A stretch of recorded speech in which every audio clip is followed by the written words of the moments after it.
Martha Quinn, and we are ready for a special event. As you know, the winning postcard in the MTV Lost Weekend belonged to Kurt Jefferies from Phoenixville, Pennsylvania.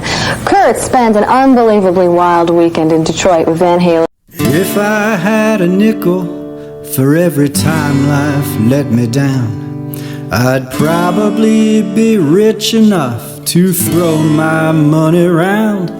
I'm getting tired of punching my card and working real hard for just enough to pay the bills and nothing left.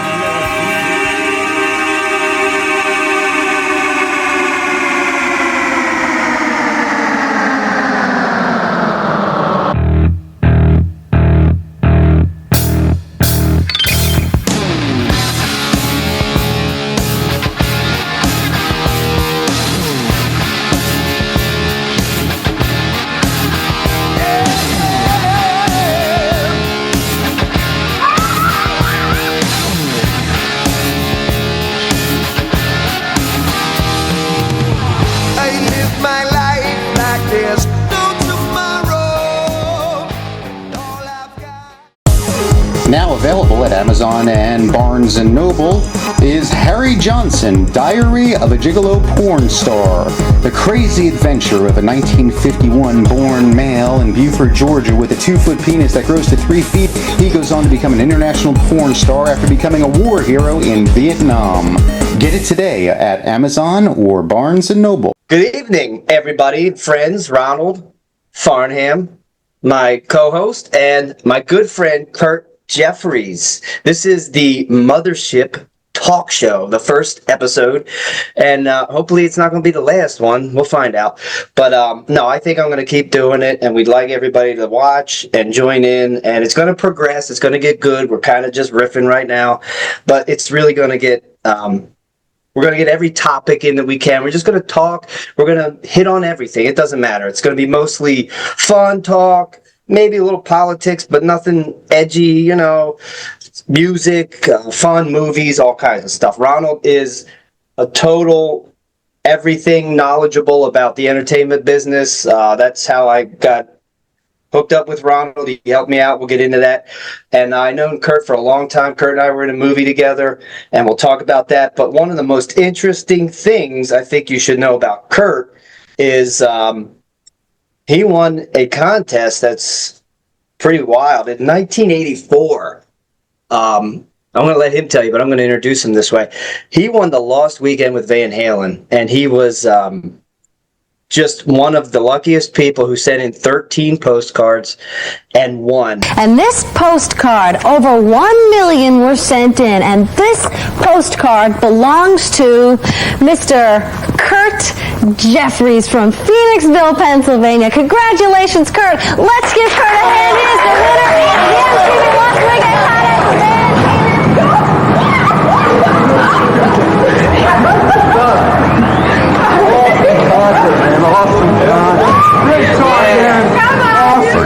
If anybody knows anything about rock and roll, Van Halen is probably, Van Roth is probably the best rock and roll band of all time. I like that sweater, Kurt. Hey, thanks. Royal blue, nice. Royal blue, yeah, there you go. Yeah, you're rock and roll royalty. Yeah, right. There he is. What's up, Kurt? Yo, man. What's up, brother? Nothing and everything, That's how it goes. How have you been? I've been good. Good. So you remember those days? You got foggy memories of those days? Good memories of those days? Yeah, call them foggy memories of those days. Tell us how it happened, man. Well, MTV Music Television had only been on the air for like 3 years, and they had a contest. It was called Lost Weekend with Van Halen. And you had to send in postcards, so I sent in 13 postcards, and they had over a tractor trailer full of postcards. But mine is the card they picked out. So they called me, told me, and then they announced it on TV with Martha Quinn, one of the VJs, and I got to take a friend, and I was flown Learjet out to Detroit where they were in concert, got the meet the band, hang out with the band. They took me up on stage, smashed cake in my face, champagne squirting all over me. We have a very special occasion here tonight. Bring the cameras out here. Bring the cameras out here. Bring everything. Ladies and gentlemen, we have the camera people from MTV here tonight. We have the winner of the Lost Weekend here tonight. Because Detroit, you're number one. And because Kurt, you're number one too. Yeah.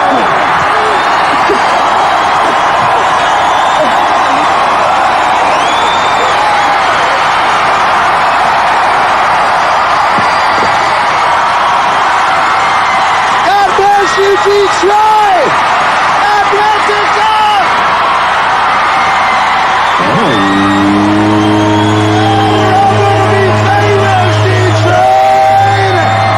On motorcycle, TV, all kind of stuff.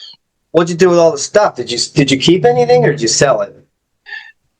Well, I won 2 450 Honda Nighthawks. I sold them both, and all the other stuff. I sent people asked me for like guitar picks and stuff. Once they showed my postcard on TV, people were calling me from all over the United States, asking me to take them with me or give them guitar picks. So I mailed out quite a few guitar picks when I got back to Pennsylvania.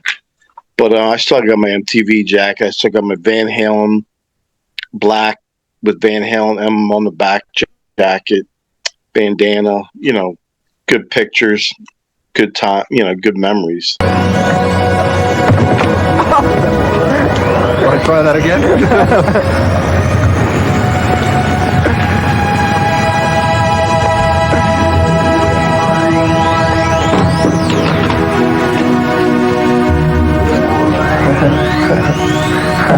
Check it out, check it out. All right. Meadowlands, Providence. World Tour. Oh my God.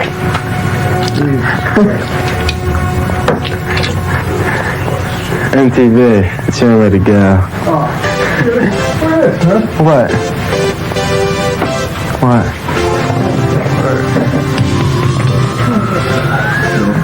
There we go. Huh? It's hot.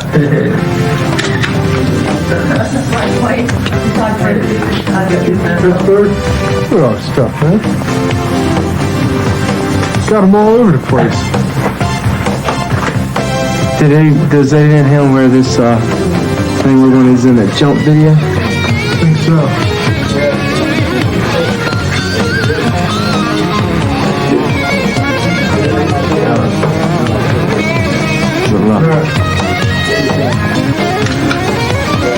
Okay.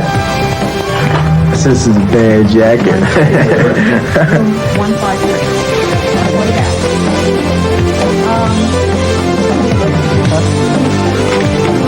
Great memory. When you got those guitar picks, were they the metal guitar picks that Eddie used, or were they just any old guitar? No, they weren't metal, but they had Eddie's signature on them.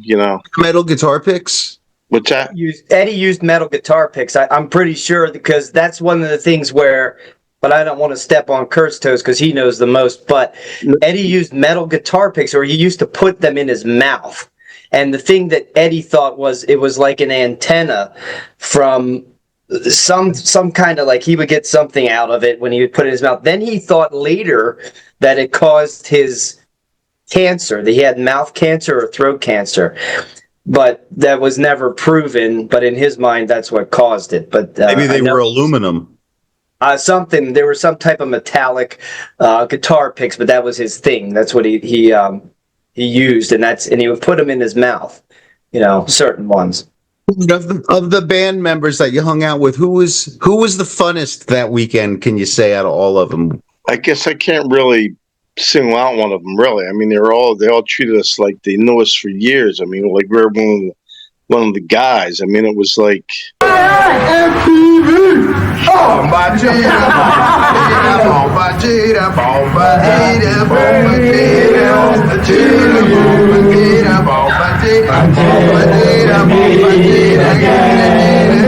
Happy trails to you.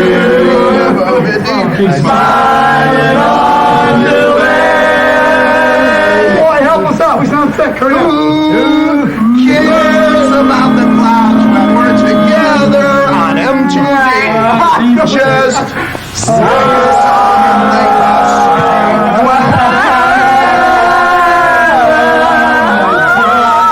1, 2, 3, happy trail to you till we meet again.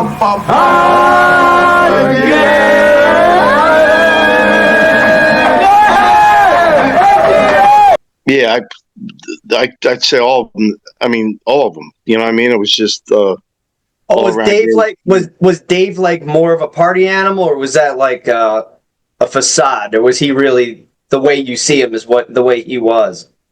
Nah, pretty much the way he was, the way you see him. Pretty wild.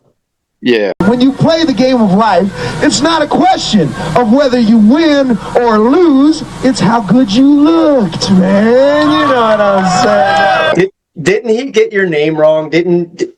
Is this the right story? I got to ask you this.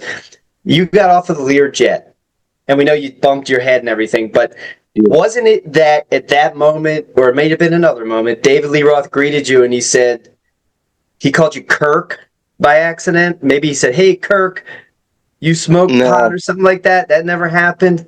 No. Something wild like that? Well, how were you introduced when you got to the actual event? Like, where did they greet you? Did they greet you backstage, or were you kind of in a room together, and were you given, was it all just like, hey, we're just putting you in this environment and that's it, or was it kind of rehearsed to an extent? Did you get any cues or anything?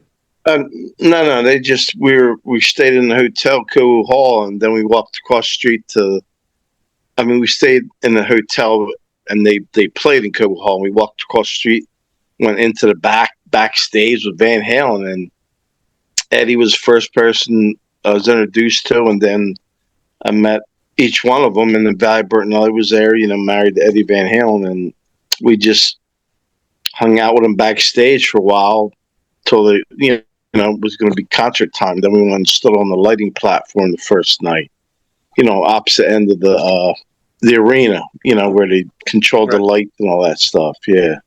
Was that your birthday, or because that was an interesting event too, because this coincided with your birth. What birthday was it? Was it your 21st? Obviously, probably more like how old were you at that point? But it did hit on your birthday. You were touring with them. No, I was 20, but I said it was my birthday, but it wasn't. I said I said a cake for my birthday. I don't even know why the heck I said that. It was just a cake for the celebration. But yeah, it wasn't a birthday or anything. That's Michael Anthony. Did Michael Anthony drink Jack Daniels? A lot of Jack Daniels? I have to say, I can't remember real well. I mean, they had just cases of Jack Daniels and Blue Nun vodka. My favorite drawer. I bet you can't guess what drawer this is. How much do you drink, you think? He's immune to this. Well, it doesn't matter. At least one bottle of Jack, right? One day I noticed a fly landed on my arm. And it wouldn't get out, would it? I started my chronograph watch here, and I think he lasted about 2.5 seconds. He rolled over dead. I'm what's known as a Tennessee squire in Tennessee. I own a piece of land at the distillery. I drink massive amounts of Jack. I drink massive amounts. See, they know, right? Jack Daniels, right? They know.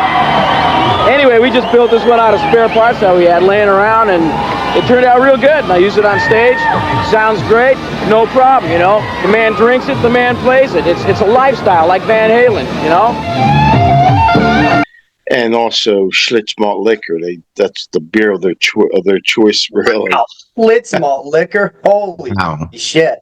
Yeah. Schlitz give you the shits. Wow. And how much of that did you help empty out? Did you help them empty those bottles, or were you pretty much in another world? Here we go. Oh, man. Yeah. I helped out a great deal, yeah. Did they hook you up with some chicks? Yeah. Michael or David Roth and Michael Anthony said, I think Kurt needs Tammy. So he goes, like, we were backstage with the band, and people win backstage passes, but that's in a separate room. Like, they're not really back there with the band. You know what I'm saying? It was just me and Tom that got Dick with me. So Michael Anthony goes walking out to where the people are, and he brings back a girl, Tammy, and they put on some music, and she dances and stuff goes down. So Nice. Was Connie Hamsey ever there? Do you know who Connie Hamsey was? no. Pretty sure I'm getting her name right. Connie Hamsey, better known as Sweet Sweet Connie, died on Saturday night around 7:30. According to the reports, Hamsey went to the hospital on Tuesday after suffering from stomach pain. She was later checked into hospice with a suspected liver or pancreas disease. Hamsey first gained recognition at the age of 17, and throughout the years, she would spend time with groups such as Queen, the Eagles, and Kiss. She was 66. So I know Eddie Van Halen came across her, but I guess he wouldn't do that at this point because he was engaged or married, right? Ronald, you know who Connie Hamsey was? No. So she was a groupie of most every band, but there's a song, Sweet Sweet Connie.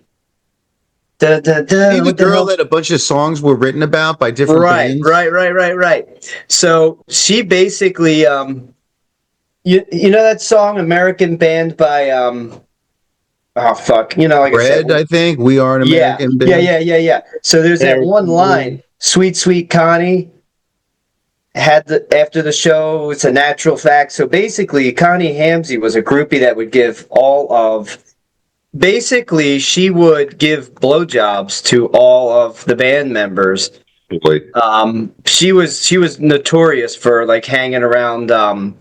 It's Grand Funk Railroad. Okay. Grand Funk Railroad, okay. Yeah, out on the road for 40 days. Last night, Little Rock put me in a haze. Sweet, sweet Connie doing her act. She had the whole show, and that's a natural fact. So basically, she was a groupie that got her way in by doing favors. So I was just wondering if Kurt ever crossed paths with her, because there was a story one time. I remember an interview on the Howard Stern show when Howard used to be funny, and they had Eddie Van Halen, but I think it was by phone, and that's how I know a little bit about the guitar pick thing. But anyway, he was telling a story about Connie Hamsey. I just remember that, and I know she was, for a fact, a groupie. Pretty sure that was the story that they crossed paths. So I was just curious to see if Kurt knew about it, but I know there's a lot of wild stuff. Kurt, I have to ask you one thing. I don't know if anybody ever asked you this about any of the Van Halen experiences. There were these little, and I know it's inappropriate to say it, but they're midgets. They were these little karate midgets. What were they all about? Were they really security guards, or were they just like tokens for fun? What's the deal with them? Did you ever talk to any one of them? Fun midgets. Oh yeah, no, They were cool. Yeah, they both were karate gis and black belts, and I asked them, I said, "Are you guys really black belts?" They said, "Nah, this is Hollywood, man." So they were just an entertainment. Yeah, just Is it true that somebody gave David Lee Roth a hard time, and one of those midgets, he put up a step ladder and he said, "I'm going to climb up this thing and punch you in the fucking balls"? Is that true? Yeah, I don't know about that, man. The first night you got there, you were introduced to them. I guess Eddie kind of couldn't mingle too much because he was kind of married, right? So you pretty much party with Dave, I guess Michael Anthony. No, Eddie was there the whole time too. I mean, just because he was married, that didn't affect him, being there interacting with me and Tom. So I mean, the marriage caused no hindrance there. So whenever they were on stage, you were backstage watching from that view, or were you on stage? No, we were standing on the lighting platform, which is at the other end of the arena.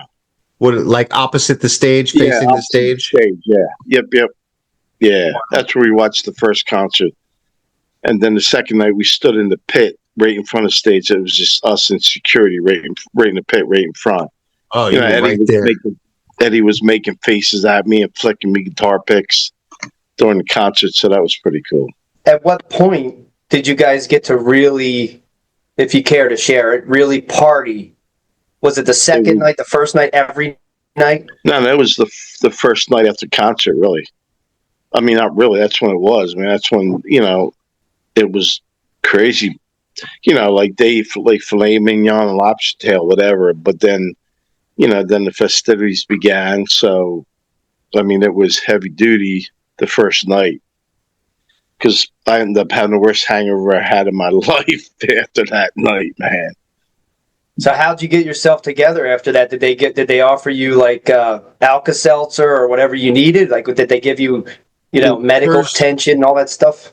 No, it's just, just normal, normal party night, really. I mean, what about drugs? Like today, you could never get away with this stuff today. Basically, what happened then could only happen back then. It's basically, there's no way a contest like that would ever exist today. Did you do any cocaine with them, or Quaaludes, or mescaline, or what? No, I didn't do any Quaaludes.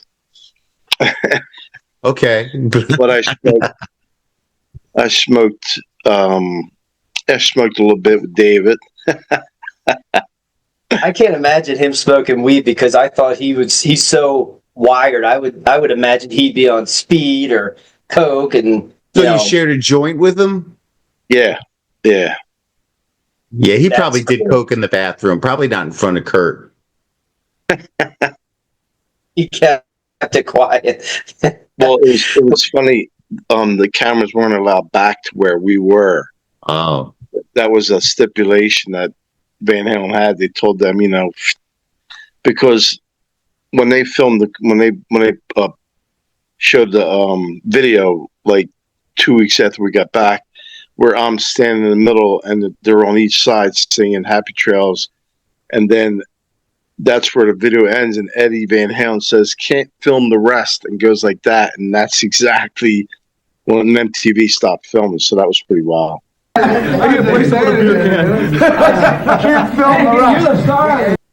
So did you get to talk to all those MTV crew members? They had all access, obviously.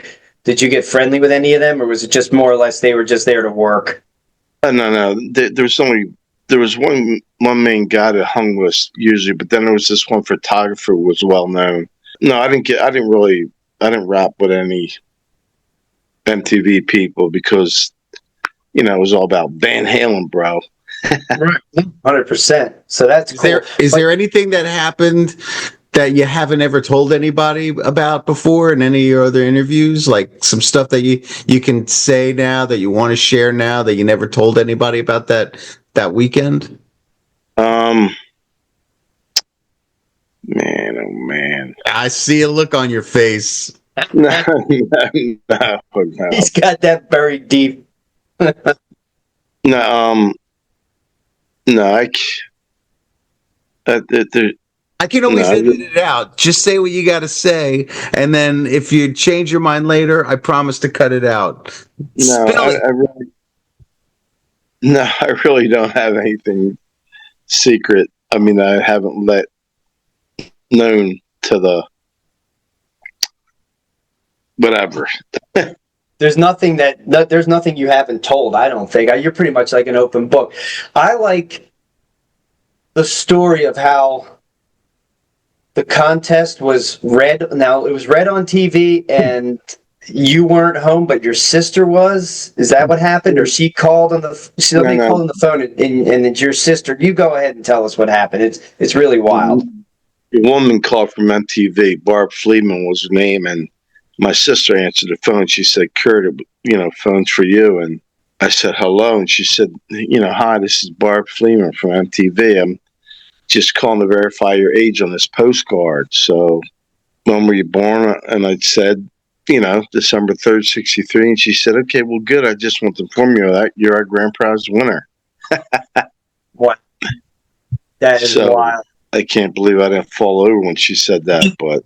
When did they announce it? Because you could see, if you go on YouTube and all this other social media stuff or whatever, you could see that they had a video. Was it Martha Quinn announcing it? Yeah. And Yeah. she says, it's like, da, da, da, da, da, da, da, and she announces the winners, Kurt Jefferies from Phoenixville, Pennsylvania. That didn't really happen until they called you first. Oh yeah, they called me first. Yeah, because like I said, she had to verify my age on the post. You know, and that's all it was, a phone call to verify the age. They didn't do any other. That's absolutely it. Could you claim a prize without, like, sending it back then? We didn't even have fax machines then. So what do you know? How else do you verify? It's just a call. I mean, that's so crazy. It's just wild. You could have just showed up with a fake ID, and what would they have done? I mean, that's insane. I love it, man. That's like the best of the best. At that point, I got to ask you, because I've known you for how long now, Kurt? 28, maybe 29, 30 years. It's been a long time. Since 94, right? 95? 10 years after you won that, I met you at college. It's because you went back to take a couple of courses, and so did I. Early 90s, yeah. I think you were driving a Ford Escort, a white Ford Escort back then. That's pretty wild. Remember? That's a GT. That's a GT, that's right. It was the sporty one. I remember that. I think I had a Z28. So basically, at that point, did you ever own any Van Halen albums? Ever? Or did you just say, I'm going to enter this contest because it's cool, I like Van Halen, but were you really into the band at that point, but when you entered? Or? I was into the band, but I really never bought many albums. I mean, I had a couple of Van Halen albums, but I mean, I just never went, nuts on buying albums, stuff like that. So that one guy. So I know we got through some of the genesis of all this, how you started it and how it started out. But the one guy that I ran into, who kind of is your stalker. Yeah. So Ronald, in 2007, Van Halen got together again. To the stalker. Yeah, this is kind of a fan. But the funny thing was, I bought the tickets, remember in 2007, Kurt, and I wanted to take you, and something happened you couldn't make. Your brother actually came here and was like, yeah, it's just, he's not going to be able to make it. And I was like, that's cool, no problem. It's a shame, it's a bummer, but it is what it is. So we ended up going to the show without Kurt, which was, a little disappointing, but I had to scalp the tickets because I had the ticket, and I was like, I think I paid like a couple $100. And so, you go to a concert and you don't yell, hey, anybody scalping tickets? I got a ticket to unload. You kind of look for the people, and I saw a guy. I knew what he was up to. I said, I got to unload this. How much? He goes, $20. I go, what? $20? I said, I paid like $200. He goes, take it or leave it, $20. I go, okay. Here, it's too late. I give him the ticket, gives me the $20. You can't even get half a beer for $20 at these things. So we go into the concert, everything's cool. I'm looking at the seats, I'm like, I wonder who's going to show up here. I wonder who's going to get the seats. The guy and his brother had the seats. And what I thought was cool about it was the one guy, his brother, they were brothers. I said, how much did you pay for the ticket, first of all? If you don't mind me asking, I sold that ticket to give you those seats. He goes, $400. I go, oh my God. I mean, I got $20, this guy. I'm in the wrong business. Then I said, well, that's cool. I said, who's this, your buddy? He said, it's my brother. He said, I'm getting him out. He just got through rehab, and he had actually a TBI, like not so bad that he was, incapacitated. He understood what was going on, but he had, a brain injury, and it was great because he brought him, and I was like, man, that's awesome, because Kurt could have been here, but this guy got to enjoy it, and I thought it was great. And we had a great time with them. They were really cool, and it was I think the 2000, I don't know if I ever told you that story, but the 2007 show was really good. Dave was on fire. I mean, he was jumping around on a big bouncy ball and everything, and they were just, Eddie was ripped, and Alex was, they just looked great. And then we did eventually, obviously, we got together and we took you to the 2012 tour when they came back, and that was wild. And we did get to see them, and they were good. They were really good, and I think they're still on fire. They weren't as lively. I think a couple of years put them a little out to pasture. I don't want to say it was bad. I mean, but they weren't as lively. I mean, these are older guys now. But we did have a great time. And do you remember at the end of the show, WMMR was there, and Pierre Robert, who, because Ronald doesn't know the local stations, but no, I guess nowadays you can listen online to any station. But Pierre Robert is pretty famous around here, and I was waving down one of the techs or the producers. I said, "Hey, listen, a guy here that I went to this concert with, Kurt Jefferies, he won the 1984 Lost Weekend with Van Halen. I think you might want to talk to him." So he's like, yeah, okay, hold on. So he goes up to Pierre, hands him a note, and then 5 minutes later, Pierre's like, "We have the winner of the 1984 Lost Weekend with Van Halen." So Kurt actually got an interview, and then I don't know if you remember or not, but when we were leaving, the venue after the interview, your phone blew up, like everybody called you. And then the one guy was like, "Yo, I was at the concert. I heard you afterwards on the interview." It was great. So It would it have was been just cool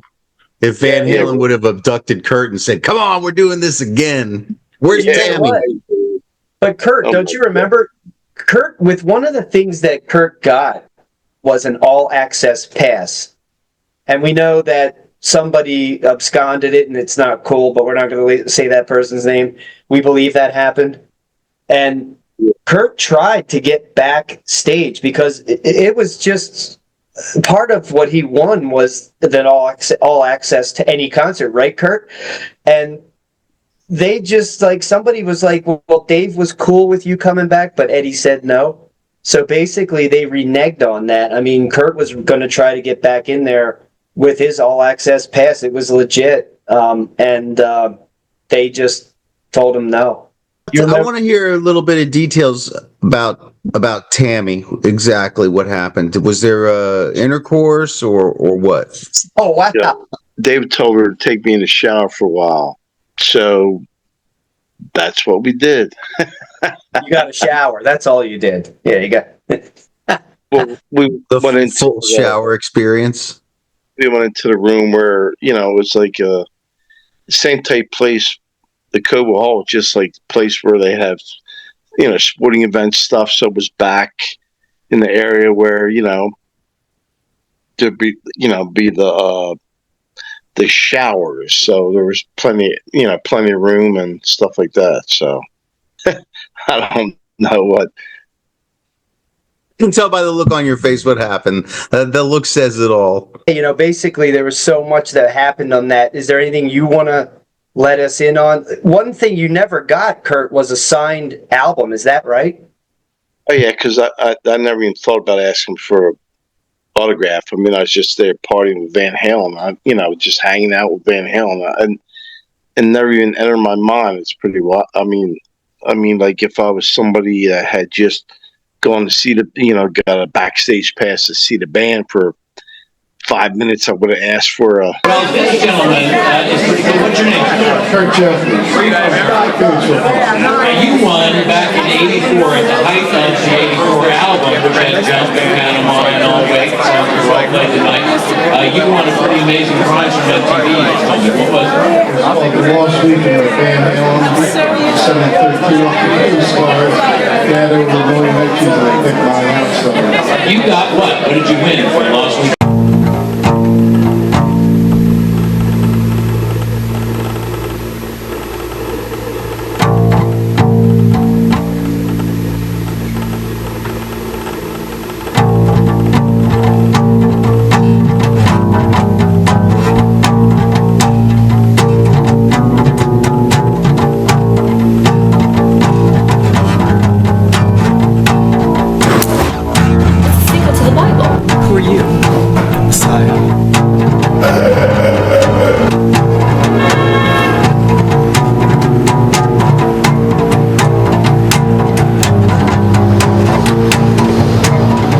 Doesn't happen, the human race will die. Oh, really?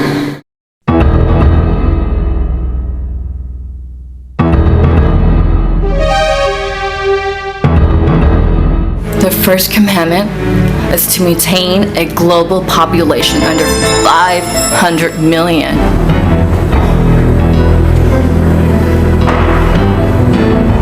Do you know what that means? It means 6.5 billion people are going to die at the hands of the Illuminati unless we stop the Iranians from detonating that dirty nuclear bomb at the Hollywood and Vine train station. The Iranian suicide bomber cell is located at the Vibe Hotel on Hollywood Boulevard. This isn't Scooby-Doo.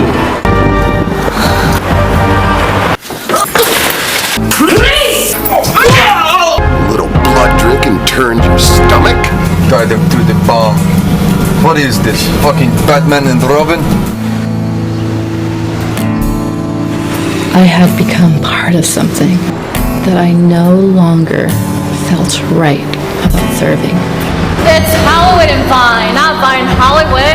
Don't you know anything about American culture? You silly Russian. The global military-industrial complex. Leading the charge of the carnal feminine. Ah, yes. The Messiah. My book. It's the solution. How is that the way the world is?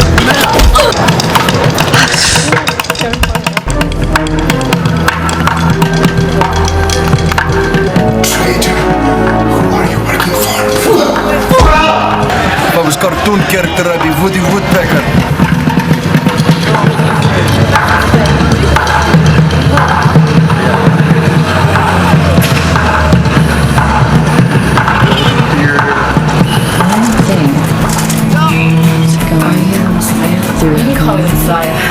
This land is your land.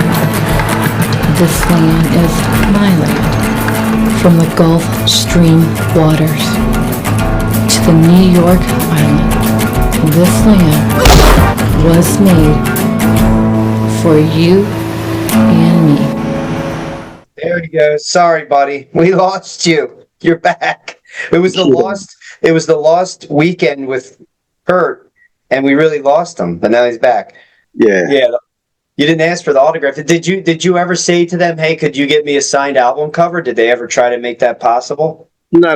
Like you said, dude, I never even thought about it. I mean, getting their autograph never entered my mind. I was just hanging out with them. Yeah, no, that was cool. So, yeah. But So you know that could have been like priceless.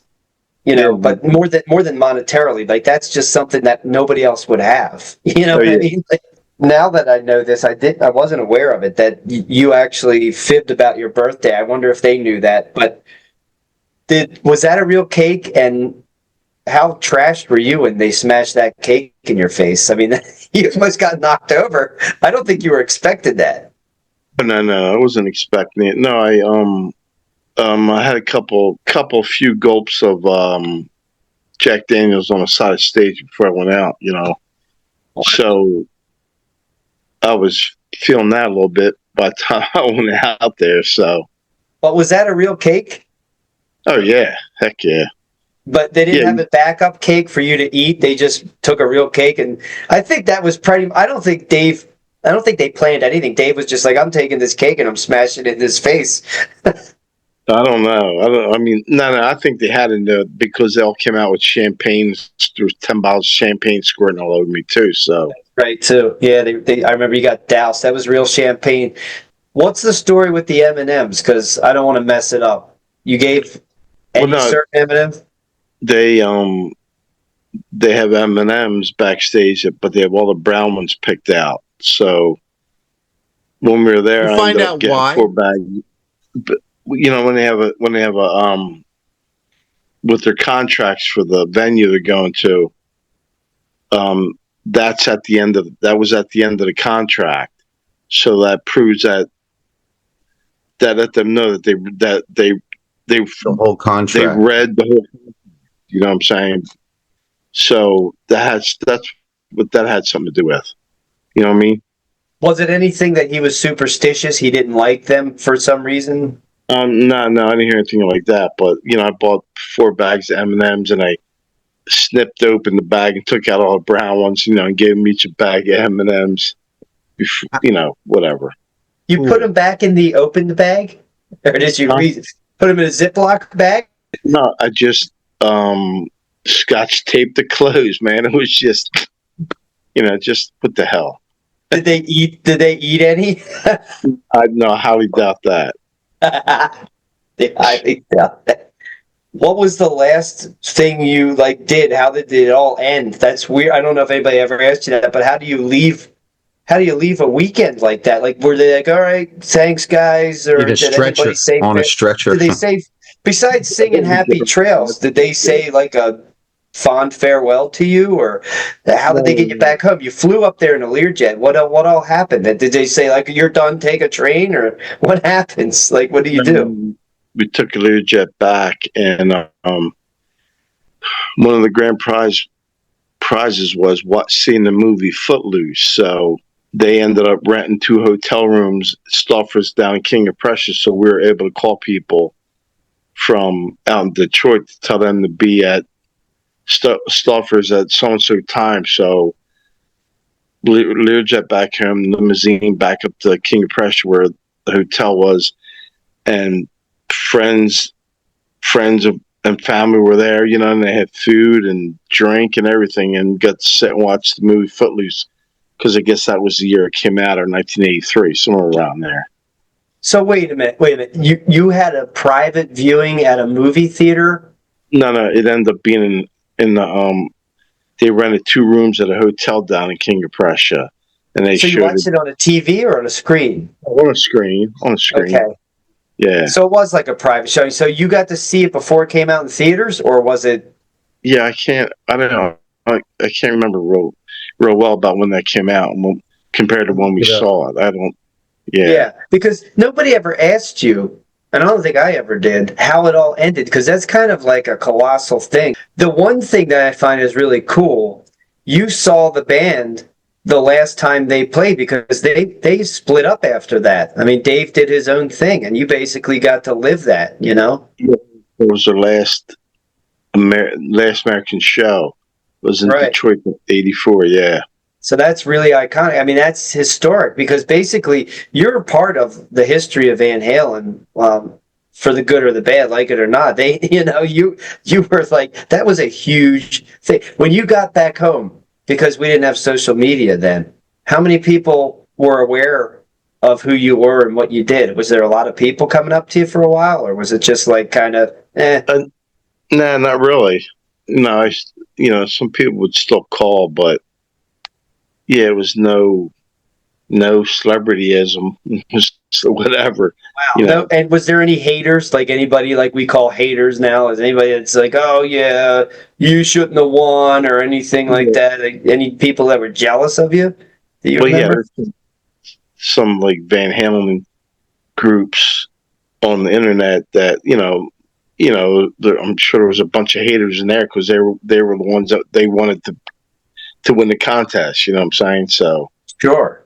Yeah, there was some bad blood there, I would say. Yeah, but I mean, you know what, dude? If anybody should have won, it definitely was you, and you did win. And I don't think it could have gone any better for anybody. It's just that's incredible, man. I remember when you first brought that. You had the actual. I don't know if MTV did it for you, but you had it on a VHS tape, and when I first saw it, and it was probably 10 years old at that time, because I think I met you in '94, and and you had that tape. You brought it into our class, because we were doing a communications class. We were doing a speaking and acting class, and you shared it with the class, and it was wild. Yeah, a friend of mine had taped it when it was on MTV. That's how I got that tape. But they didn't give you any tape of it? No. Oh my God! They come up with this contest and they don't even do a mockumentary or a tape of. That's pretty wild. But good on him that he did that. So the funniest thing, Footloose. All right, Footloose came out February 17th on my birthday in 1984. What month was the whole contest after you won? When did you do these concerts? Was it in February? No. I thought it was in August. I've seen Footloose before it came out then, because if you did it in the summer and then Footloose came out in February, that would. Oh no, wait, no. No. What are we doing? Because that would be February before August, or February the next year. I don't know. It came out February '84. Yeah, so it was. Yeah, it was out before we saw it. But they just did a private screening. So why Footloose? What's with that? Like, couldn't they have done like Raiders of the Lost Ark or something? Because remember, the whole contest was kind of. If you saw the commercial for it, I know you have. I have on YouTube. Ronald, they had the commercial. It was almost like done like Raiders of the Lost Ark. They were like Lost Weekend with Van Halen, and they had the letters like the square letters with the flames in them and shit. It was really wild. So I'm just wondering, what's with the Footloose movie? Like, who liked that, or was that just Jefferies win the Lost Weekend with Van Halen? I'm looking up the month right now. That was a big movie in '84, man. Yeah, it was huge. I mean, because it was basically it incorporated every kind of music, and especially it had like hip hop in it too, which was relatively new on the scene. I mean, it was, they had breakdancing and stuff like that in 81, 82 was coming out, those movies. And then, by 84, it was pretty mainstream. So Footloose incorporated all that. So I was just wondering, it's kind of, I didn't know I guess Van Halen had nothing to do with it. But at any rate, I would assume that somebody chose that. But that's kind of cool. So was your mom and dad at that event? Yeah, I mean, like you said, we were able to call people from when we were in Detroit before we left to come home and told them to be down there at the hotel at a certain time to be able to eat, drink, and watch a movie. Now, when you sold, I'm going to jump around a little bit, but when you sold those motorcycles, because I don't know if you remember, I had a motorcycle when I met you. I had a 920 Yamaha Virago, and you got what? You got those 450 Nighthawks, the Hondas. Yeah. Did you sell them to the dealership because they were brand new, or did you just sell them outright? No, these two friends bought them off me. So it was quick and easy. Yeah. Yeah. Not friends of mine. These two guys that were friends bought them from me. So you didn't capitalize on it. That Lost Weekend was April 5th and 6th of 1984. Yeah, I was going to say August. I was going to say no. I think it was April. Yeah. Okay. April 5th and 6th. So a couple of months before that, obviously February that year, that was when Footloose came out.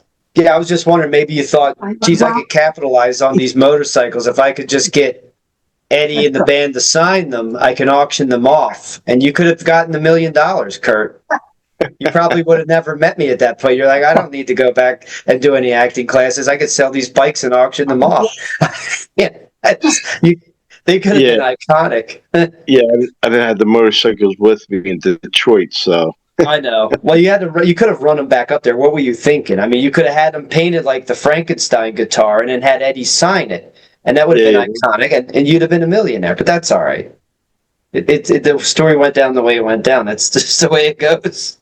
But I would have kept one, actually, because I don't know if you remember that motorcycle I had. I had a maroon Yamaha 920, and I used to ride that up to the college, and then I would also, putt around on it during the week. It was cheap back then. I think, God, I don't know, gas wasn't even more. Regular gas was less than $1, and I think I'd fill that tank for like $3. It's pretty wild. Yeah, like 79 cents in the 80s. Yeah, for a gallon of gas. Well, I'm going back. I'm doing 1994 prices now, but I think it was pretty reasonable. I don't think any of us. Let's put it this way, Kurt. I don't think any of us bitched about filling our tanks. Not like now. Your buddy Tom. He pretty much was with you the whole time there. Yeah, did they treat Tom like how they treated you? Was he treated the same, or did they pay more attention to you? Did Tom have a good time? Did he get hammered? And did they hook him up with a Tammy? Yeah, see, he had nothing to do with Tammy. Or any girl. No, the first night, like I said, where, the festivities are going on, and then the next night, Tom kind of did all that stuff. You know what I'm saying? Like the drinking and the this and the that. You know what I'm saying? Like, I did seriously have one of the worst hangover I ever had in my life after that first night, so. Did you not remember, did you never want to drink Jack Daniels again, or was it a combination of everything? I was drinking all kind of different stuff, so it just... Cocktail of cocktails. Oh, yeah. Absolutely. It blew you away. That's wild, man. And then that was it for you, or did you keep drinking? Because it was 2 days, right? It was the 5th and the 6th? No, the second day I couldn't. But on the second day... Alex calls me over to the fridge where they got the Schlitz malt liquor, and he takes the can out, gives it to me, and he takes the can out, and he says, "You got to open it to drink." And I'm like, "Oh my God!" So I opened the can, and he goes, "Okay, go." And he guzzled it, and then I took a sip, And I said, I don't think I can do this. And he put his hand on my shoulders and he said, Kurt, you're not leaving the spot till you drink that beer. But then he got called somewhere to this other room. He said, yo, Noel, watch him. Make sure he drinks this. But I just dumped it in the trash can next to me. And I waited till he came back and I crushed the can. He said, all right, I'll let you go at your own pace. Where did you smoke the joint with David Lee Roth? Did you guys go outside? Was it in the room? Did you have a conversation? Oh, no, it was just back where, all the stuff was going on. They ate at the concert, like I said, and then, the drinking and the smoking and the hooting and hollering. Did you have any deep conversations with any of the band members? Did you talk to David Lee Roth or Eddie Van Halen or Michael Anthony and have a in-depth conversation about anything, even for 5 or 10 minutes? I remember talking with David, but I can't remember much about it. Really, I remember him talking about how he used to go on safaris and stuff like that. But I can't recall any detailed conversations now.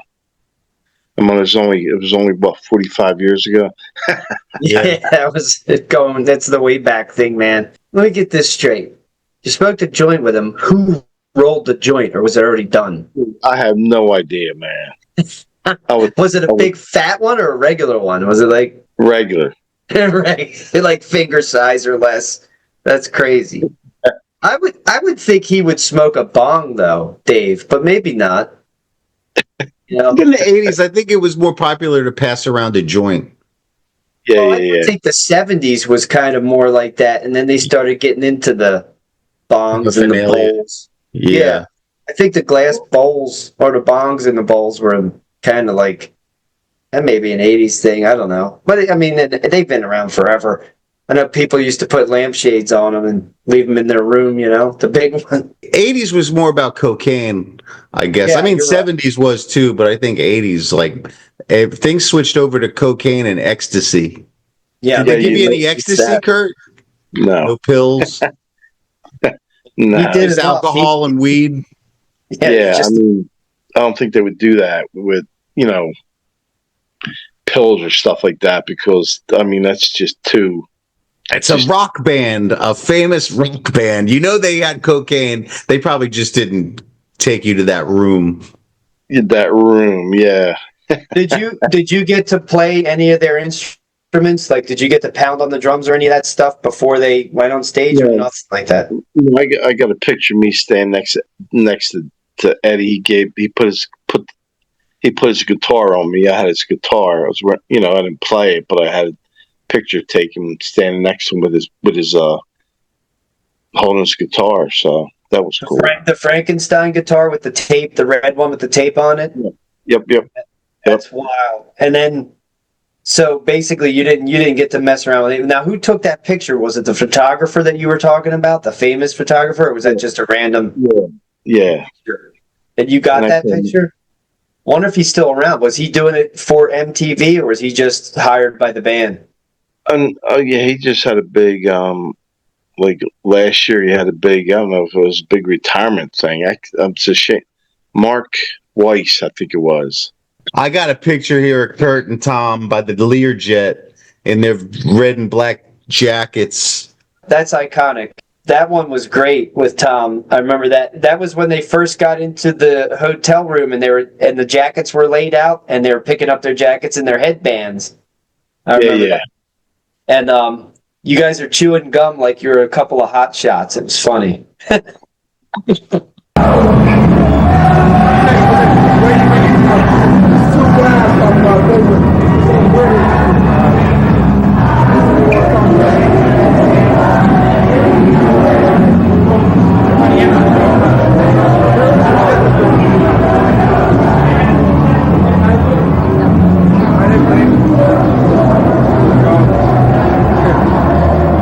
What kind of gum was that?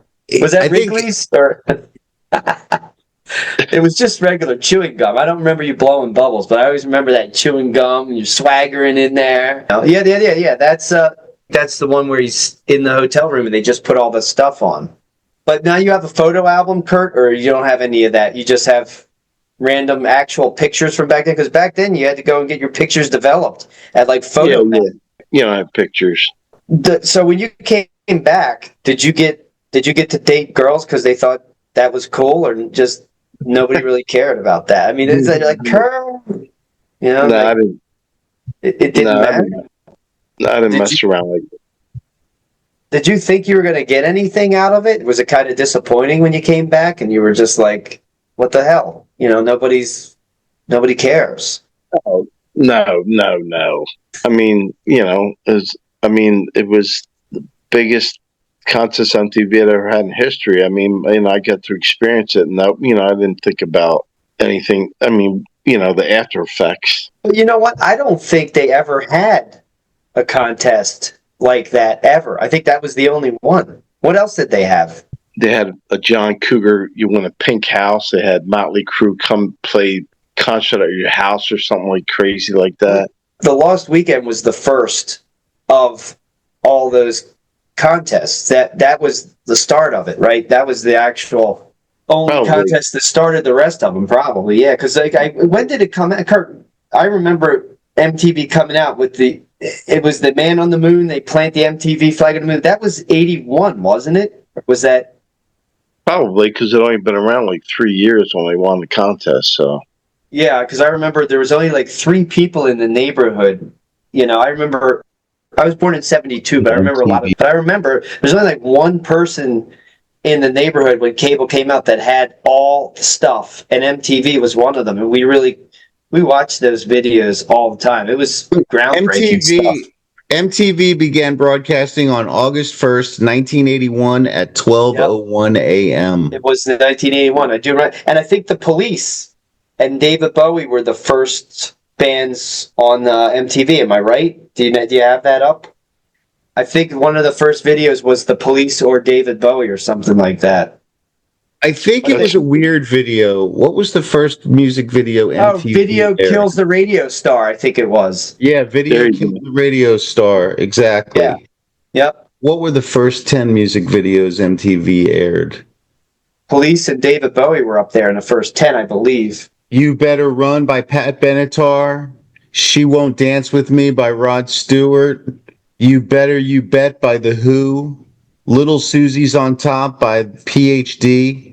We Don't Talk Anymore by Cliff Richard. Brass in Pocket by The Pretenders. Time Heals by Todd Rundgren. Take It on the Run by REO Speedwagon, and Rockin' the Paradise by Styx. I thought they had a big thing with the Police. I guess maybe the Police, the Regatta de Blanc was the one album. I guess that didn't really start up until sometime after, a good year or two after MTV.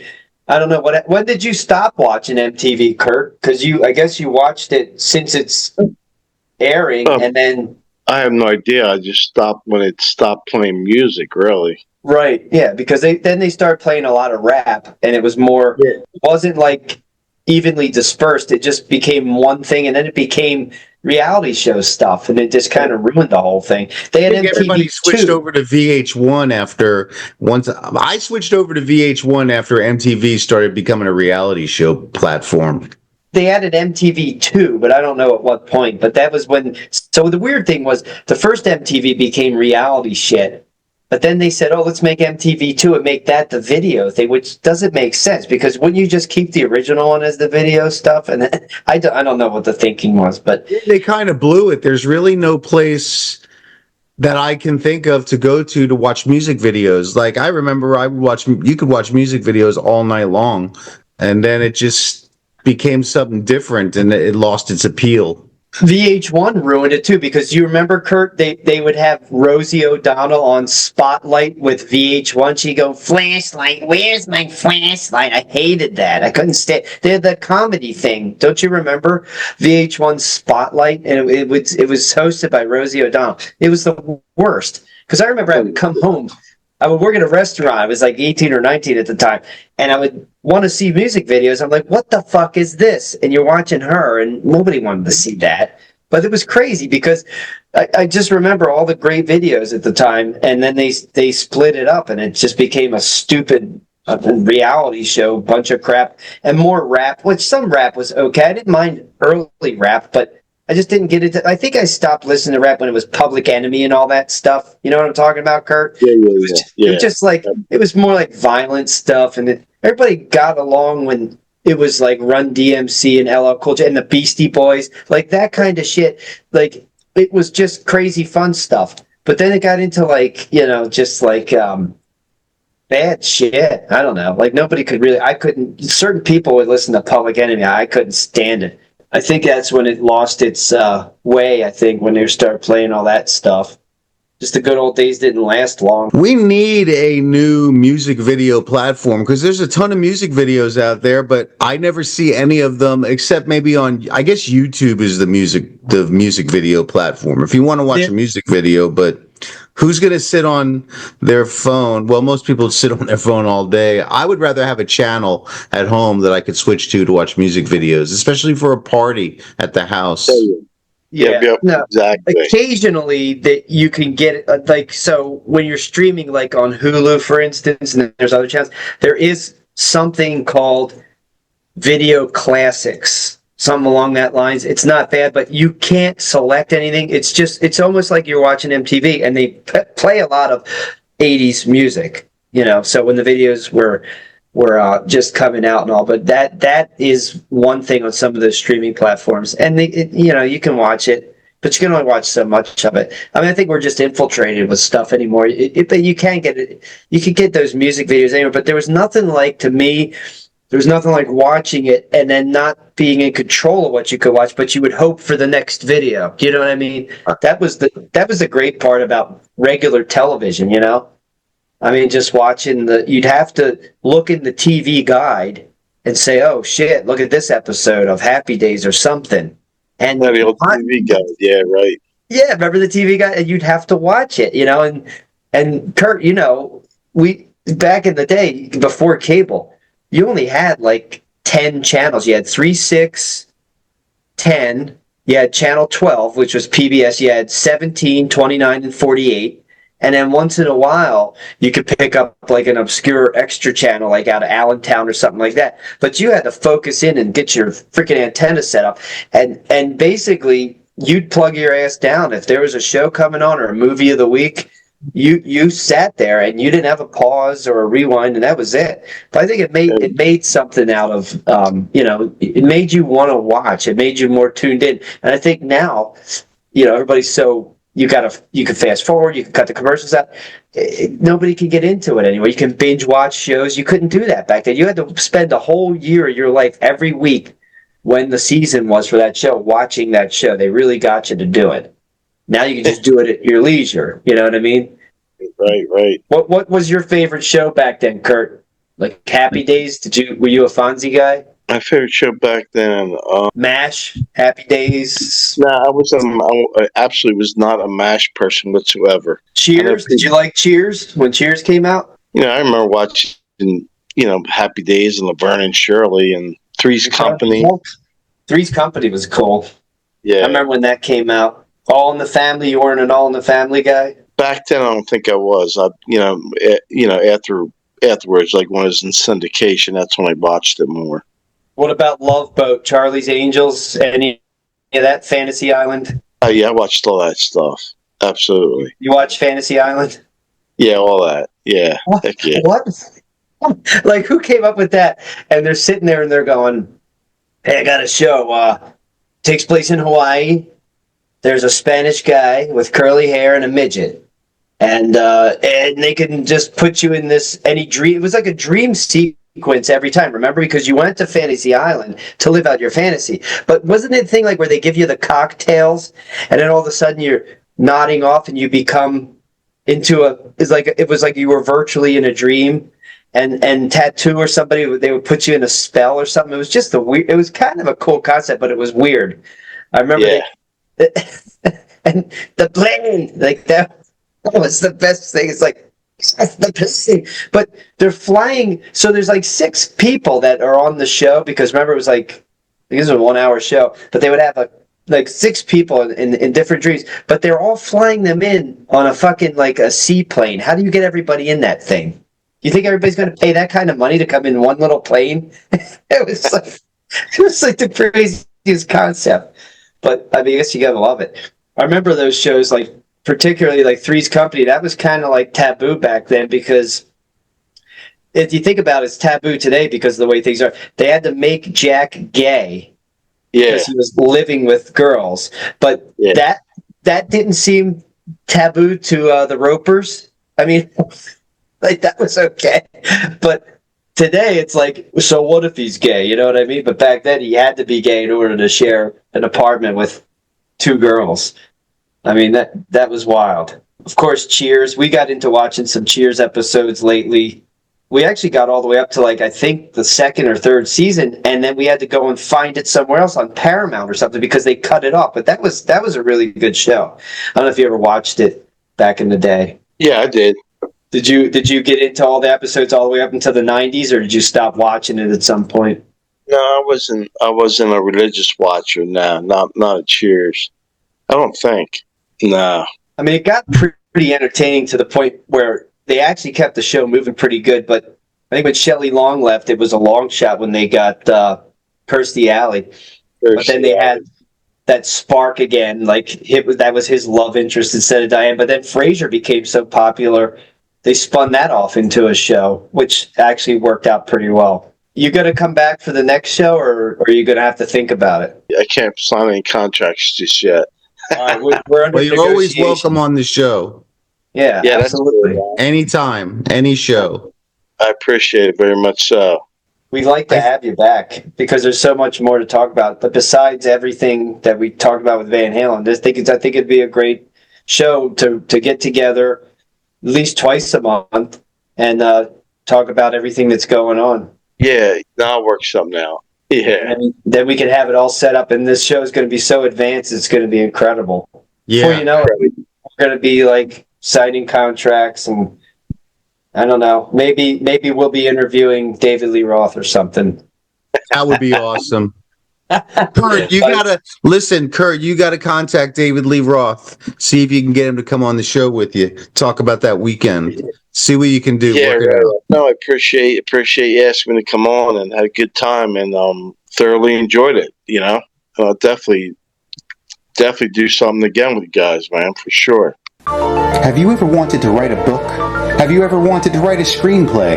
Have you ever wanted to have your great movie idea turned into a screenplay, turned into a movie, turned into a book, and distributed all over the world? Well, now you can learn how to do it with the great new book by Ronald Farnham, How to Write a Screenplay in 30 Days or Less. It includes the logline, theme, synopsis, outline, and screenplay of the 3 magic questions. Learn how to write a screenplay in 30 days or less, or your money back. Get it today at Amazon or Barnes & Noble.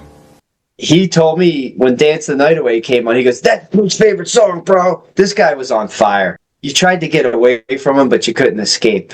There was no getting away from this guy.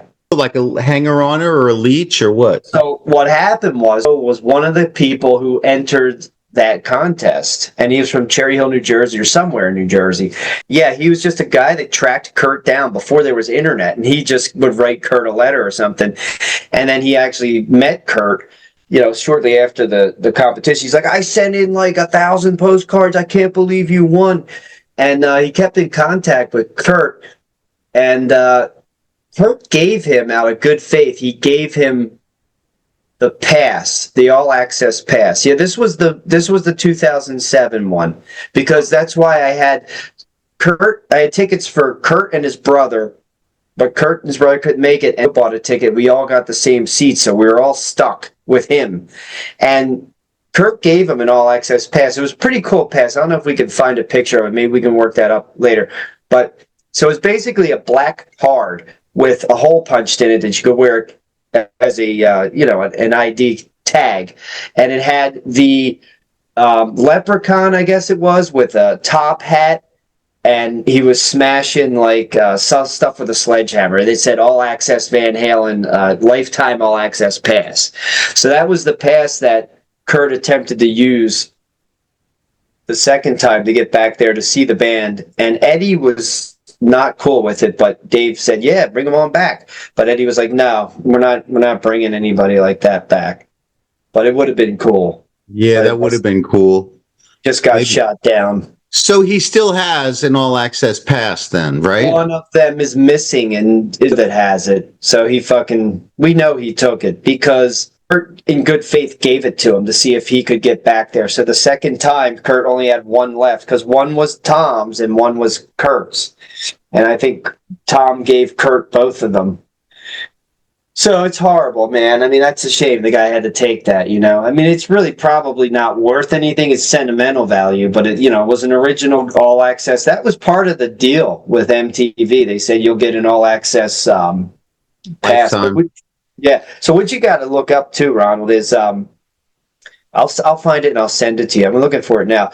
So the original commercial for MTV was that Lost Weekend commercial was so cool. I'm looking it up now. Lost Weekend with Van Halen commercial, and it was done in it was just wild. You could tell David Lee Roth had something to do with it because you know how his production was. His videos were wild, and it was something along the lines of like you would see in a Van Halen video. This is the documentary. I'm looking down. I'm trying to find. Here it says right here. They're going to send this out. This is cool. It's 20 minutes and 21 seconds of Kurt being interviewed 4 years ago. DJ Britt. So this was another radio show. He's at. Can you hear it? You put in entries and 5 entries? Was that how you did it? You know, David Lee Roth is in concert. He's playing in Columbia, Maryland, May 2nd and 3rd. I heard that. I heard that on Classic Rewind when I was listening to Sirius. And, he came up to a theater near us in Philadelphia, or outside of Philadelphia, called the Keswick Theater. It's a pretty famous little venue. And my buddy Bill at the time got tickets. He's like, come on, you want to go? And I was like, I have so much shit going on. I should have went. So what happened was David Lee Roth was swinging around the samurai sword because he does all that shit. And he picked the sword up straight up and it smacked him in the forehead. And it cut his forehead open and he had to go to the hospital for stitches. The show never even started. He was like, swinging. He whacked his head and he's like, I'm gonna go. And that was it. And they stitched him up. The show never happened. He split his head open. It's fucking. I mean, I would have went and I wouldn't have got to see anything anyhow. On a feature film, a shoot day usually goes 10 to 14 hours. On a studio TV show, it's usually an 8-hour day. They Monday through Friday, 9 to 5, maybe 8 to 4, something like that. What do you have to do as an AD? What's your responsibility? You have to all kinds of stuff. Yeah, go over the script, print out sides, check people in, do their paperwork, wrangle the talent, move the extras from holding to set, deal with the principal cast members, taking them from their trailer to set. A lot of paperwork, whatever I need to do, you do. Feature film has different departments. So I would be working as a second AD, which would mainly be doing check-in paperwork for the principals and the extras, getting them to wardrobe and makeup, getting them to set, running errands, handing out the sides for the day, making sure that the director and the first AD know where the talent is and have, open communication, resolve on-set issues, things like that. Yeah, it was wild. I remember I always told people the best vacation I ever had without a travel agent was with Ronald Farnham because I ended up on the set. I have the pictures too. I ended up on the set because I always fuck it up. It was Ray Donovan or Roy Donovan? Donovan. Roy Donovan. So we were in Culver City. We were at Sony, right? Yeah. Yeah. And on that lot, so you were already working and I got through because you had given me a pass. And then I went and I saw someone else and they put us in a category they gave us, I remember I had a card. I think I still have it. So you were either a blue card or something colored. You're known as a possible extra, but not any affiliated extra with SAG or any of that stuff. So they put you in categories. So the funniest thing was, I'm into cars and stuff like that. So we're on the lot and the Ghostbusters car was there. The Green Lantern. What the hell was it? I'm sorry. The Green Hornet. Was it Greenhorn? Okay, so that was there, and the Breaking Bad Winnebago was in the corner. It was wild. So I was checking this car out. It was a Chrysler Imperial, and I knew what it was because I know about cars. So it was a Chrysler Imperial that they modified because studios don't spend a whole lot of money on stuff like that. And I was into this car, I was digging it, and this one kid goes, "That's such an ugly old car." And I was like, "What? This?" And he goes, "Yeah, what is it?" I said, "It's a Chrysler Imperial modified for a movie." He goes, "Oh, what?" I go, "Chrysler Imperial." He's like, "It's ugly." I was like, whatever. I was like, can't you just like, and I was like, wow, this is really cool because I'm looking at the Ghostbusters, one of the station wagon sized Cadillacs, and I'm sure there was 3 or 4 or more of them, but that was one particular one that was actually in the movie. And I remember taking a walk because they had us gaggled up, I guess you could call it, but I was taking a walk, and once we got called back to potentially be used, but we weren't really being used, we were led through another, they're all Quonset hut type of, filming sets. And we walked right through the Wheel of Fortune set. It was wild. And then we went through what they call New York Street, which is where they filmed some of the Seinfeld stuff. Yep, on the back lot. Yeah. And then we were led to where you guys were working. So I don't remember if I ever told you the story, but James Woods was one of the producers for Roy Donovan, right? So he was there, and there was craft services was right outside of that area, not where you guys were filming, but where there was a bunch of extras and there was tables, and we were allowed to eat, and it was pretty good food. It was okay. I mean, there was some Wolfgang Puck stuff out there, and yeah. I was eating stuffed mushrooms. I'll never forget. And Giovanni, remember Giovanni Ventra? Yeah, he was on the America's Got Talent with us. Yeah, but do you even talk to him anymore? No, I should email him though. I don't know. I'll get in touch with him, see if he can come on the show, because he was SAG then. He was wasn't he one of the boxer extras on that show or something like that? I think so.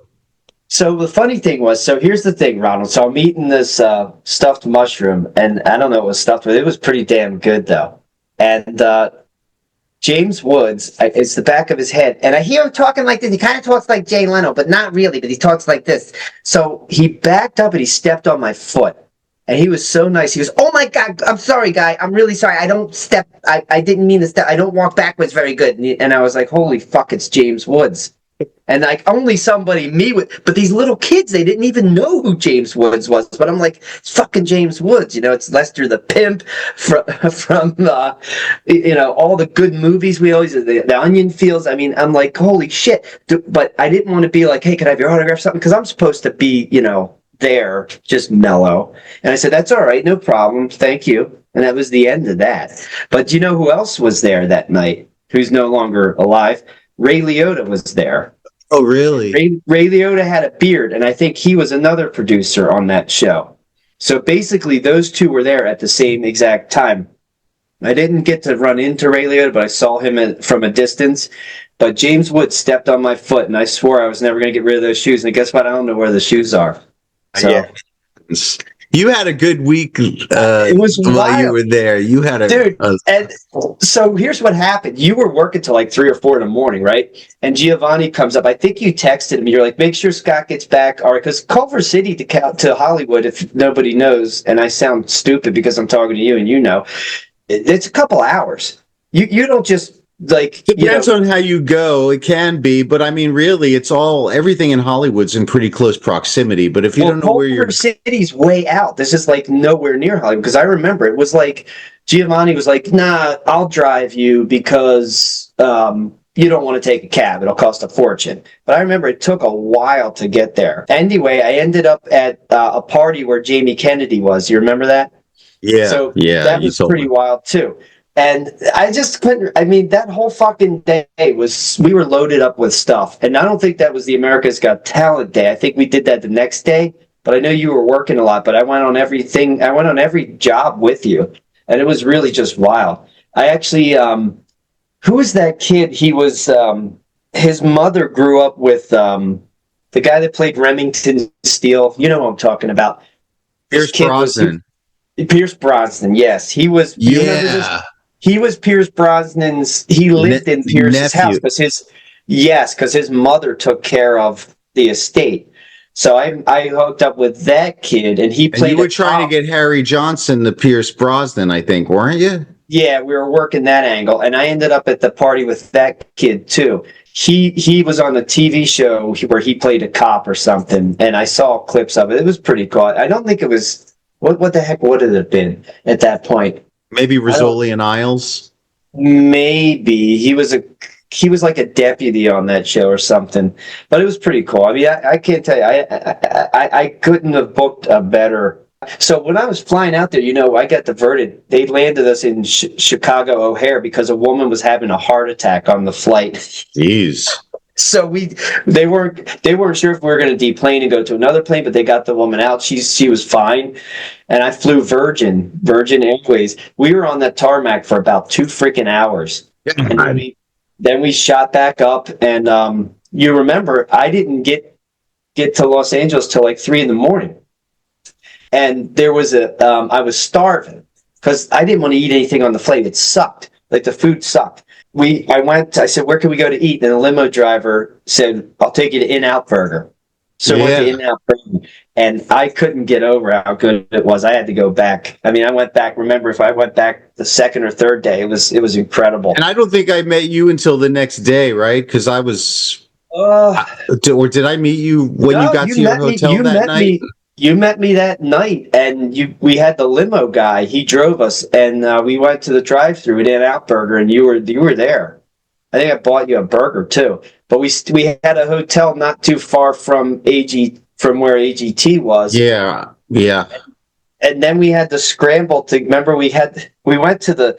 I don't know if they call it the subway in Los Angeles, but we went to the train station, and we found those guys.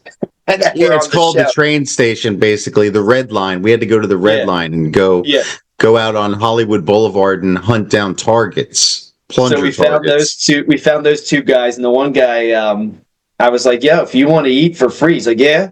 I was like, "Yeah, just come in here. There's like good food in there," and that's how we got him. Come with us to the Pantages Theater because that's where that shot. That's where it was. Yeah, right across from the train station. Yeah. At Hollywood and Vine. Remember, there was one guy, he was a really old guy, and he was going to be a target. And I remember the producer came up and is like, it's good you got some targets, but we can't use that guy. If a plunger hits him, he's just going to blow up and it's going to be a bloody mess. His skin is too thin. I think if you hit him, his liver's going to fall out. Yeah. Couple guys were targets just for cigarettes. That's right. Yeah, they were cheap. We got him some cigarettes.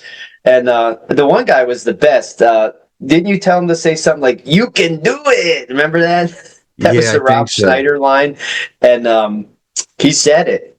But Giovanni was there with us too, and he was pissed because he said, I can't believe this. It can't air with my face, and I can't believe I'm doing this. He was pretty pissed. I just remember he showed up. I remember I called him because we were out of like ideas for targets, and we had pretty much asked everybody on Hollywood Boulevard, and I called Giovanni. I was like, "Hey man, will you just do this for me?" And he showed up, and he was a target. It was fun. And then the other target was the bass player from the band The Area, which is their band was being repped by Roy Lozano from Cypress Hill, who I played baseball with out in the Valley. And so I knew The Area. I used to party with that band out in the Valley after baseball games. Was that the guy with the beard, like the long beard? Yeah, he was hand rolling. He was the one that shook his man boobs on there. He was cool. Yeah, he was cool. He was hand rolling cigarettes, and that was wild. I couldn't believe how much tape was on the stage, and they in different colors, and they were trying to tell us where our marks were, and I'm like, fuck, there's green tape, there's yellow tape, there's blue tape. Like, where am I going to stand? We were back there. Who else? Nick Cannon, right? He was hosting the show. Yeah, we were talking to him for a while. He was pretty cool. Yeah. It was pretty cool. The whole experience was pretty cool. And we were also shopping around Harry Johnson, remember? And the whole plan, I didn't even care about being on America's Got Talent. The whole plan was to give Howard Stern a copy of the Harry Johnson book. Yeah, because we mailed it to him because if we would dedicate a book to him, he had a policy. I don't know if it was a policy, but at that point he was mentioning that if you dedicated or wrote the foreword or something to him, he would plug your book on the air, but he never did. So then we were like, okay, well then we'll just give it to him. So we just gave it to him, and then he said, "Well, Ronald, I judging by your act, I think I'll just throw this in the toilet." That's what he said when you gave him the book. I don't know if you remember that. I don't remember him saying that. You know, that whole moment was very surreal because we had gone through so much that week that I didn't really have time to think about it until I was just about to go on stage. I had been practicing throwing plungers for months, and I had already appeared on Guinness World Records doing the same thing, you know. And the whole goal, I remember when America's Got Talent, I didn't even watch America's Got Talent. You were the one that said, dude, Howard Stern is one of the judges on that show. And I was like, oh, really? And you're like, yeah, you got to give him a copy of the book. And I was like, all right, I'll tuck it in the back of my pants, put it under my jacket. And when I go out there, I'll just pull it out and hand it to him. That's what I did. I pulled it out like right in the middle of my gig, and they edited that out. And I didn't care, because the whole reason I was there was just to give Howard Stern a copy of our book. Hi, what's your name? My name is Ronald Farnham. What are you going to be doing for us? It looks like there's going to be a lot of duty on the stage. Is that what's going to be happening? No, it's throwing plungers. You're going to throw these plungers and make them stick to people. I've been working at this really hard, practicing for the past... Is this meant to be funny? No, it's meant to inspire people to take their talents and maybe find something that they could do that they never thought of.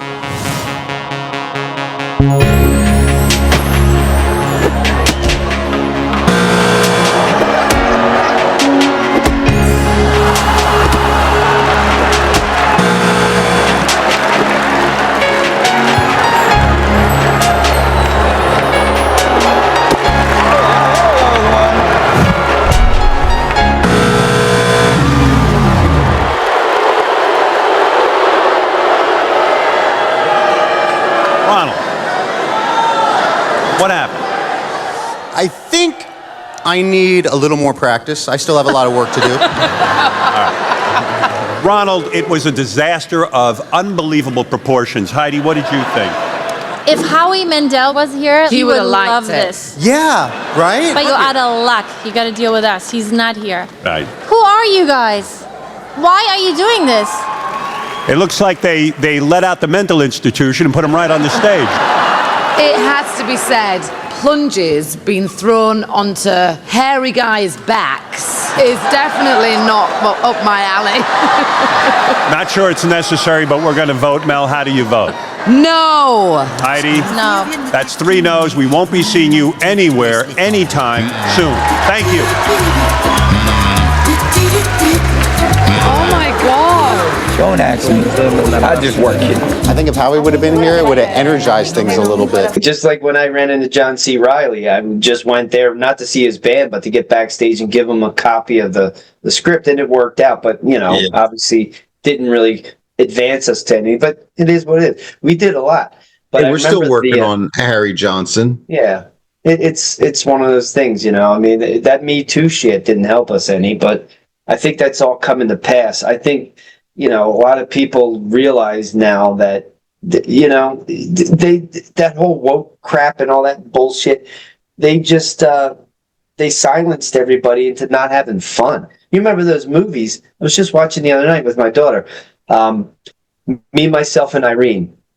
I love that movie.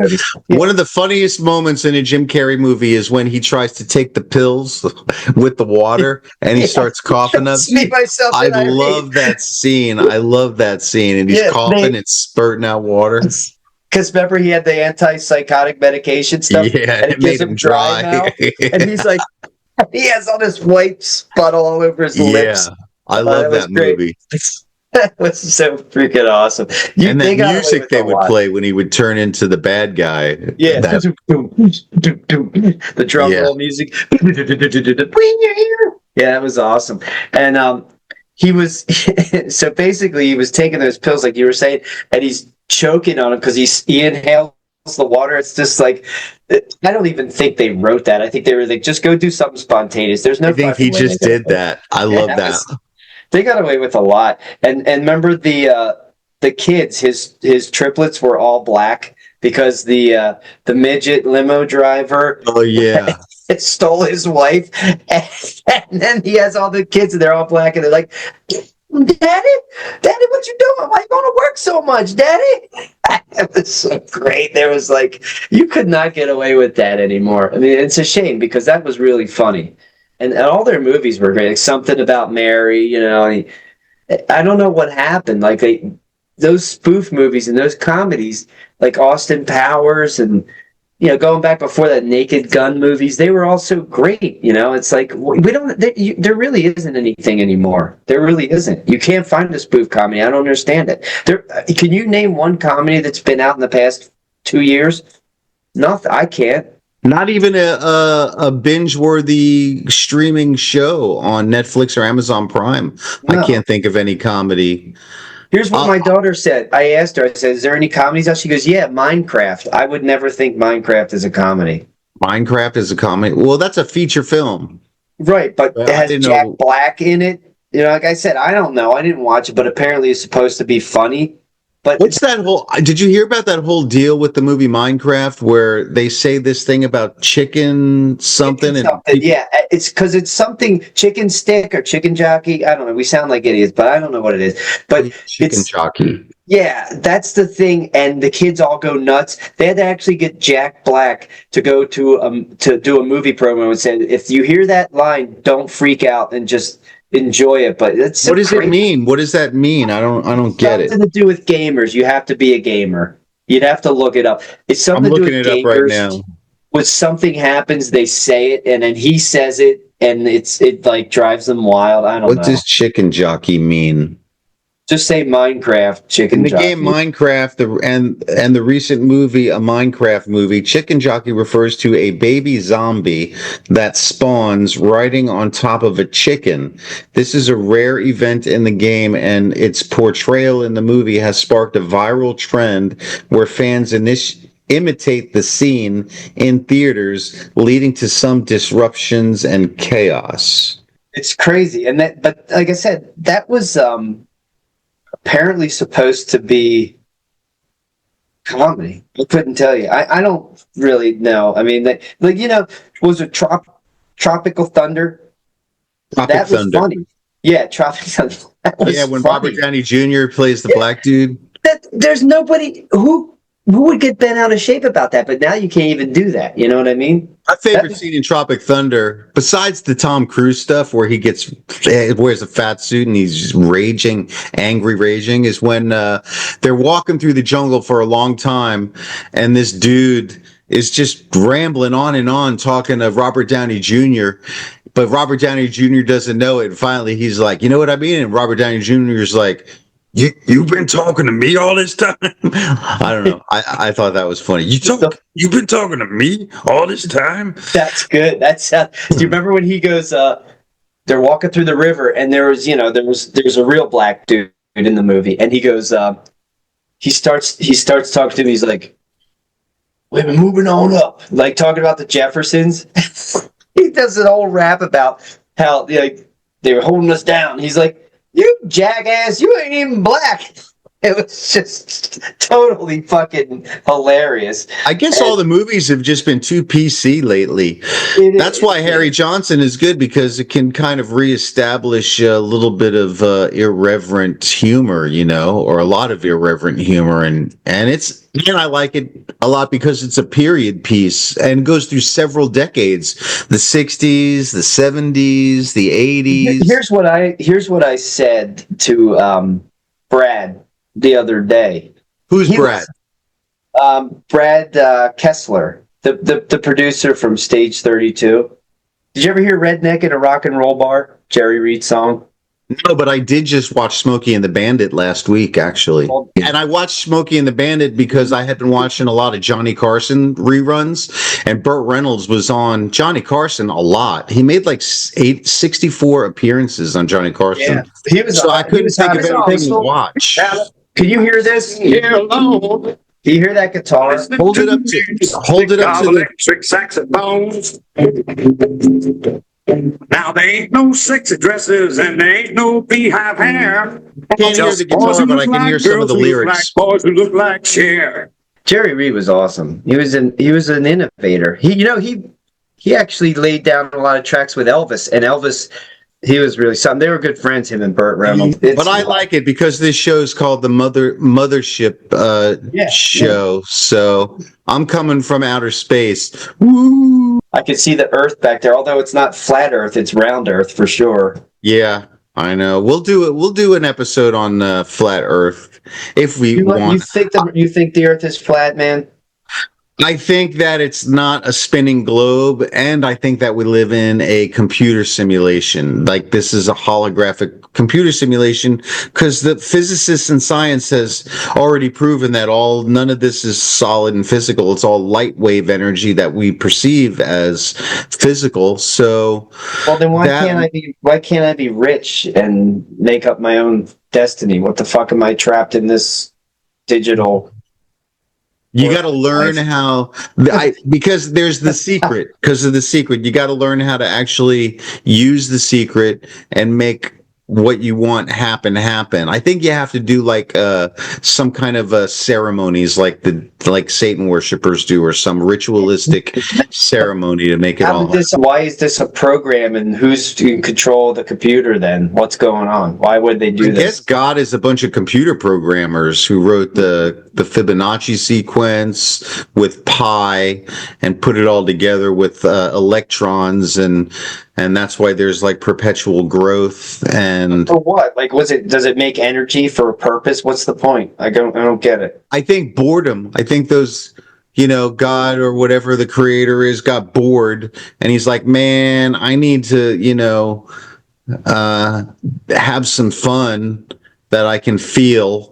And I want to drink some Schlitz malt liquor and Jack Daniels. And so I'm going to make the world, and I'm going to get drunk and high and have crazy sex with strippers, probably. Maybe that could be what it's all about. But then what about the boring people that you and I come across? Like, what's up with that? Like, what's the point of their existence? That's God being bored too. He's like, all right, because think about it. If everything is just like one, and we're all just connected through this one mind, then it's all every possibility playing itself out, I guess. But look, that's just the theory.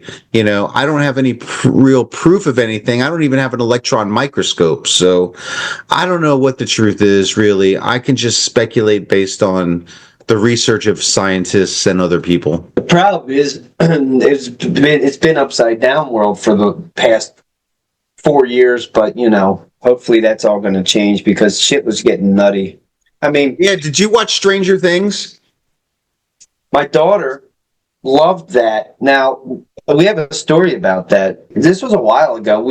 My wife and I took Julia, our only daughter, to West Orange, New Jersey to meet the cast. Noah Schnapp, I guess, and Millie Bobby Brown. I think there was one other. I don't know the names, but those are the two I know. So she actually got to meet them, and they were nice. And we paid for some certain thing. It was for fans of the show. So we got the tickets, and we paid extra for, I think it was for a birthday thing, pretty much. We paid extra for her to go and see it, and she had to sit down with them and actually talk to those two cast members, Millie Bobby Brown and that Noah Schnapp kid. And they said she looked like some type of actor. I can't remember the actor's name, but they were really nice to her. So it was a good experience. We stayed at it was at a Holiday Inn or something like that. We stayed, and we went to the venue, and it was pretty cool. And then another one I took her to was, I guess it was a couple of years ago already. And the other kid that played Eddie on the show, you familiar with the show? Yeah, I watched all of it, and now another season is supposed to be coming out. He was the heavy metal guitar dude that gets killed by the bats. You know what I'm saying? Yeah.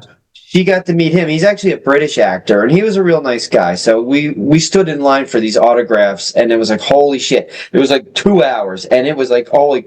But you know what the weirdest thing was? they had a furry convention, and I was like, first of all, what the fuck is a furry? Because I didn't know.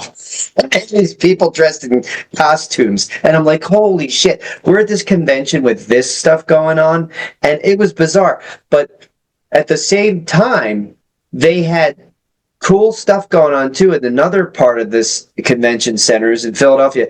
They had Christopher Lloyd was there at a Back to the Future.